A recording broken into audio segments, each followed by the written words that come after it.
I think it's hard for modern people to get their head around the true presence in the Eucharist. And it's because our minds have been, so dulled by modernity and its insistence on like materialist, reductive thinking. But I think there's hope. The idea of entanglement in quantum physics, that particles divided by great distances still hum with the same rhythm and are affected by the same forces somehow. So the hidden interconnectedness of everything is beginning to be understood again, even if in, like this crass kind of material way.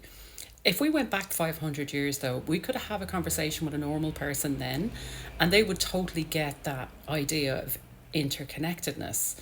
They instinctively understood it. They looked up at the night sky and they didn't see a cold, merciless indifference.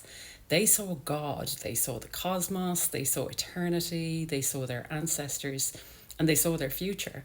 They had no problem accepting the Eucharist as the true presence because they hadn't been conditioned by their society to, disregard their own instincts.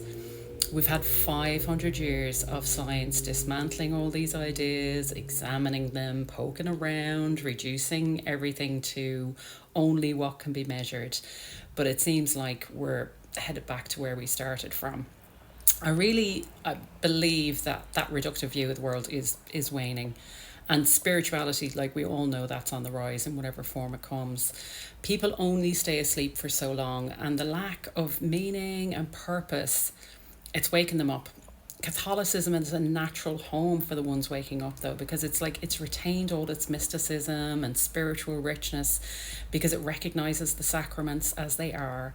And this continuing to understand that worship, true worship of God, necessarily requires sacrifice. And that's what the Eucharist is. It is thanksgiving, it is sacrifice.